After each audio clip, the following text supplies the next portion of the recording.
reasonable that they helped South Americans resist the oppressive government of Spain, and that it was in their own best interests.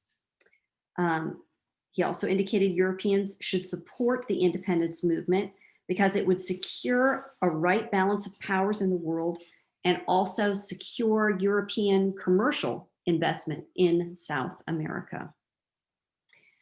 So Bolivar describes in this letter from Jamaica also that his countrymen lacked essential training in self-government. He points out that the South American-born men were never allowed positions above serfdom, that they didn't have skills as legislators, magistrates, politicians, diplomats, administrators, and concludes that a system of government that was just altogether popular might lead to the ruin of South America, not to its blessing. Now, let's keep in mind that the United States did not choose simply a democracy, right? A democracy where we're just basically looking for majority rule to make decisions. That's not where we landed. We have a type of democracy, but we don't have a full democracy in that sense. So Bolivar reasoned that the best possible, concerning the best possible arrangement of governments in South America, and argued that monarchies and large republics tended towards despotism. Despotism, that's a good word. As a matter of fact, it's such a good word that you should know it. So today's extra credit point that you can put towards your test, if you recall, the word despotism, I want you to look that up, define it, know it, put it down on your test. So we've had two terms that are like that. No one's used them for extra credit yet. No one used the first one for extra credit yet on either of the quiz. So you have two additional extra credit opportunities for the exam, and despotism is one of them that you just simply define it. So Bolivar argued that monarchies and republics tended towards despotism, and that large republics that became empires ultimately decayed. He thought that small republics were the most permanent, free, and recommended those for South America. So as you may know, we have a democratic republic, meaning it's not just ruled by the majority. We have representational rule. So the next question was, what were some of Bolivar's admirable traits that Sherwell describes in chapter 9? Well, I don't know how many people are reading the Sherwell book, so I'm going to give you some traits. I'm sure you've discovered some in whatever resources that you have looked at there. I've given you some from the internet in that regard. But some of his admirable traits as a leader were that he was cheerful in the midst of overwhelming obstacles. He had incredible perseverance. He was friendly towards personal enemies, conciliatory, friendly, friendly, not in the sense of, hey, you're my best buddy, but friendly in the type of manner in which you'd give him a handshake. You'd be polite, you'd be respectful. You wouldn't treat them as an outright enemy. He was energetic and untiring in the pursuit of freedom for South Americans. And he was steadfast in his confidence that they would ultimately triumph. These were all very good qualities for him to have. Now, who is Paez? And I don't speak Spanish, so if Nathan were sitting here, I would be asking him to tell me how to pronounce that word. So, but he isn't sitting here, so Paez, I think it's something around there. How did his support help turn the tide for Bolivar? That is question number 6. Paez was a young man when Bolivar met him. He was a strong and charismatic leader. He was a herdsman. Yeah, you know what? I think if you can herd cattle of any kind, you probably can herd uneducated, poor, illiterate people. So he was a herdsman of the Southwestern Plains and lived as common men did. So he earned their loyalty in this manner. And he was every inch a warrior. He was committed to the fight and under Bolivar, and he greatly helped to turn the tide of public opinion in Bolivar's favor, finally. Um, if you think about our own political process today and what you're hearing of people who are campaigning, if you are hearing President Trump, any of his speeches, there is a common phrase that is used to drain the swamp. Um, let's just say, I think they'd have to drain most of the House and the Senate and the executive branch for some of that. We have any number of politicians who have certainly been there too long. They don't really remember what it is to be your common, ordinary American. On the other side, you have Vice President Biden doing a lot of talking about how he's just one of us. As a matter of fact, if you look at how many speeches said, hey, man, I'm one of you. I've been in government for 30 years. I'm a multimillionaire. I'm connected with leaders of a whole host of foreign nations, but I am just like you. I don't think we have two candidates, either in the Republican or the Democratic side, who really can claim to be like Paez, who was definitely a man of the people, lived among them, but knew how to lead and did so, and really helped Bolivar at a pivotal time. Now, which battle secured the independence of Venezuela and when was it? Okay, I'm going to butcher this word, but you're still going to have to know it. It's called the Battle of Carabobo. That was in June of 1821. That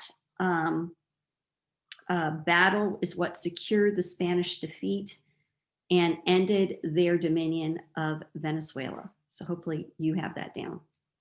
Now, the next section that we were going to be talking about has to do with slavery. This is going to be somewhat of a large topic for us over the next 2 quarters.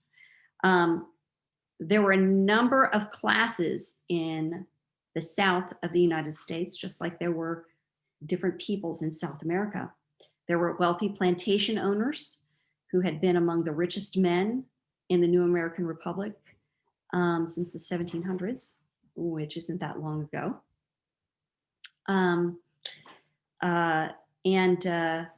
They continued to prosper because of the invention of the cotton gin. Cotton replaced tobacco and rice as the major cash crop of the South. Then you have enslaved blacks who cleared the land for plantations and then planted, cultivated, and harvested their crops.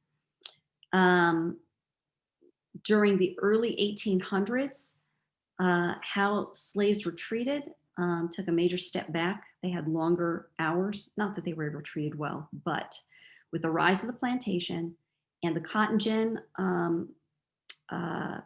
being invented and being used prolifically, slaves experienced longer hours and tighter discipline than in the past.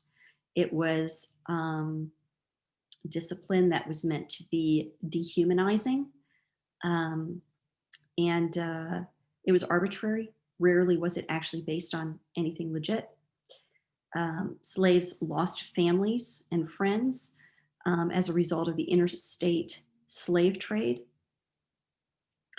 and watched the men of the South become hardened to African Americans as a race. This is just a really sad time in American history. There were also poor white farmers. So we're looking at classes here. We've got the wealthy plantation owners, the enslaved blacks, and the poor white farmers who did not join in plantation systems or societies. They were outsiders. And then in contrast, we have the North, where country people really were the consumers for growing regional economies. The Southerners generally grew or manufactured most of what they consumed. And what they did purchase, they bought from places outside of their region. So there's little industrial development in the South, but because the North is growing in its own industrial development, they are processing a lot of the goods from the South. So, all right, what changes regarding slavery developed in the low country of South Carolina and Georgia during the same period?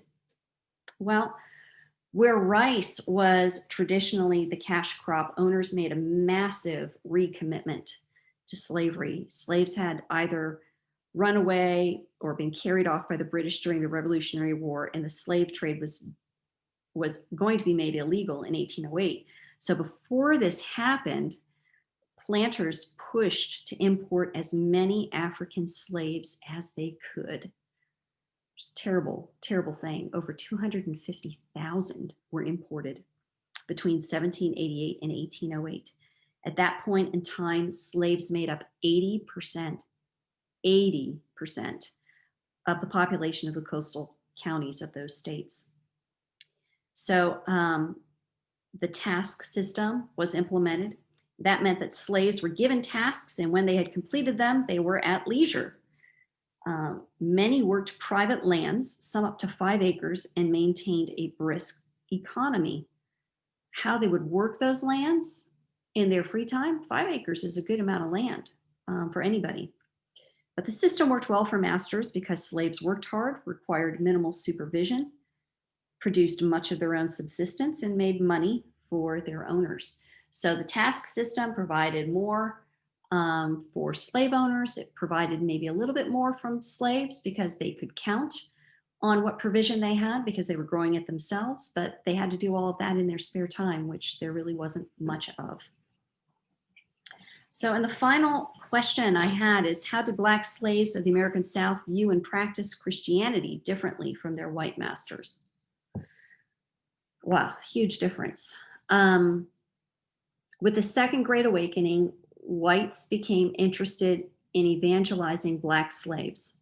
Ironically, kind of wish the whites were evangelizing themselves a little bit more during this period.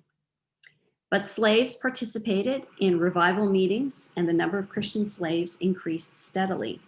But slaves understood Christianity differently than their white masters. Slaves took a lot of comfort in passages, for instance, from Exodus, that here was a people who was being oppressed, that God would deliver from this institution. Blacks did not believe that slavery was a punishment for sin or that they were intended to be slaves, which the white men were preaching and believing at this time. So the idea that Blacks were created to be slaves of whites was something that some of the white slave owners held to as having a biblical context. They felt that was based on the curse of Canaan in Genesis 9. So Christianity gave slaves a sense of historical context. They became the suffering people who awaited a Messiah and vindication from God.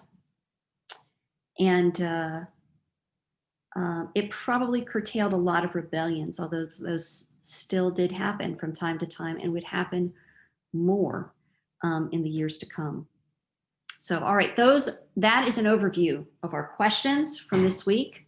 I'm sorry I didn't get to pick on any of you. Caleb, you're in my sights for next week. Nathan, you are looking like you've had a lot to say over the course of this 45 minutes. So I'll look forward to hearing that next week. And Josh, you're the man. Thanks for hanging in there.